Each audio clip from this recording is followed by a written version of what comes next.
Hi, ഞാൻ ബിനീഷ് അരവിന്ദൻ.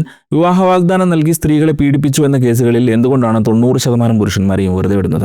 എന്നിട്ടും എന്താണ് കേരളത്തിലെ ആണുങ്ങൾ പറയുന്നത് ഈ നാട്ടിൽ പുരുഷന്മാർക്ക് നീതിയില്ലെന്നോ? 24 വയസ്സുള്ള ഒരു പെൺകുട്ടിയും 26 വയസ്സുള്ള ആൺകുട്ടിയും കഴിഞ്ഞ 3 വർഷമായി പ്രണയത്തിലാണ്.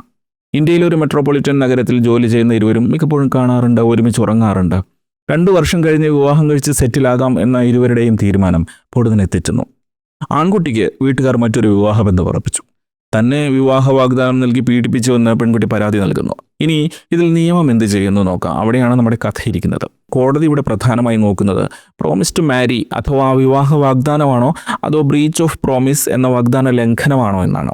പിന്നെ കോടതി നോക്കുന്നത് ചതിക്കണമെന്നുള്ള ഉദ്ദേശം, ഫാൾസ് പ്രോമിസ് ഇക്കാര്യത്തിൽ ഉണ്ടായോ എന്നാണ്. കൺസെന്റ് മാനിപ്പുലേഷൻ എല്ലാം ഇതിലാണ് വരുന്നത്. തുടക്കം മുതലേ വിവാഹം കഴിക്കാൻ ഉദ്ദേശമില്ലാതെ ലൈംഗിക ബന്ധത്തിൽ ഏർപ്പെടാൻ വേണ്ടി മാത്രം വിവാഹ വാഗ്ദാനം നൽകിയതാണെങ്കിൽ അത് ശിക്ഷാർഹമാകും.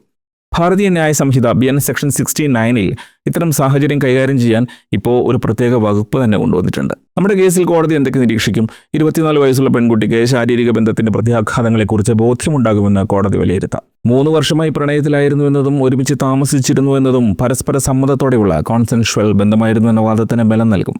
ആൺകുട്ടിക്ക് ഈ ഘട്ടത്തിൽ ആകെ ചെയ്യാവുന്ന നിയമപരിരക്ഷ മുൻകൂർ ജാമ്യത്തിനായി ഒരു ആന്റിസിപ്പേറ്ററി ബെയിൽ കിട്ടാൻ വേണ്ടിയിട്ട് കോടതിയെ സമീപിക്കാമെന്നത് മാത്രമാണ്. ഇത്തരം കേസുകളിൽ ആൺകുട്ടി അന്തിമമായി ശിക്ഷിക്കപ്പെടാറുണ്ടോ? ഇല്ല.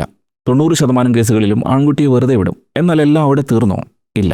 പുരുഷന് നീതി വേണമെന്ന് വാദിക്കുന്നവർ പറയുന്നത് ഇവിടെ ആൺകുട്ടിയുടെ നോർമൽ ലൈഫ് അവസാനിച്ചുവെന്നാണ്. മിക്കവാറും ജോലി പോകും, സമൂഹത്തിൽ അയാൾക്കും അയാളുടെ കുടുംബത്തിനും അവമതിപ്പുണ്ടാകും, ആലോചിച്ചുറപ്പിച്ച വിവാഹം മുടങ്ങും, പിന്നെ ഏറെ നാളത്തേക്ക് വിവാഹമേ നടന്നില്ല എന്ന് വരും. കരിയർ നശിക്കും, ഡിപ്രഷൻ ഉണ്ടാകും, നാടുവിട്ട് ജീവിക്കേണ്ടി വരും. അങ്ങനെ പെണ്ണ് കേസ് കൊടുക്കുമ്പോൾ തന്നെ ആണിന് സ്വാഭാവിക നീതി നിഷേധിക്കപ്പെടുന്നുവെന്നാണ് അവരുടെ വാദം. ഇത് തന്നെയല്ലേ ആ പെൺകുട്ടിക്ക് സംഭവിക്കുന്നത്? അവളുടെ തകർന്നുപോയ ഇമോഷണൽ സെക്യൂരിറ്റി നിന്ന് തിരിച്ചു വരും. അവൾക്ക് ഡിപ്രഷൻ ഉണ്ടാകില്ലേ? അവൾക്ക് ഇനി എന്നാണ് വിവാഹം നടക്കുക? ചിലപ്പോൾ നടന്നില്ലെന്നേ വരും. അവൾക്ക് നാട്ടിൽ സ്വസ്ഥമായി ജീവിക്കാൻ പറ്റുമോ? അവളുടെ ആത്മാഭിമാനവും അന്തസ്സും മാനിക്കുന്ന സമൂഹമാണോ ചുറ്റിലുള്ളത്? ഇവിടെ കൂടുതൽ നഷ്ടം സ്ത്രീക്ക് തന്നെയാണ്. അല്ല, സ്ത്രീക്ക് മാത്രമാണ് നഷ്ടം. ആണിന് സ്വാഭാവിക നീതി കിട്ടിയെന്ന് ആശ്വസിക്കാം. പെണ്ണിനെ നിഷേധിക്കപ്പെടുന്നത് സാമൂഹിക നീതിയാണ്. ഈ വിഷയത്തിലെ സമ്പൂർണ്ണ വീഡിയോ ബിനീഷ് അരവിന്ദൻ എന്ന എൻ്റെ യൂട്യൂബ് ചാനലിലുണ്ട്. ലിങ്ക് ഫസ്റ്റ് കമൻറ്റിൽ നൽകാം. സമയം കിട്ടുമ്പോൾ യൂട്യൂബിൽ ബിനീഷ് അരവിന്ദൻ എന്ന് സെർച്ച് ചെയ്ത് വീഡിയോ കാണാൻ ശ്രമിക്കണം. നന്ദി.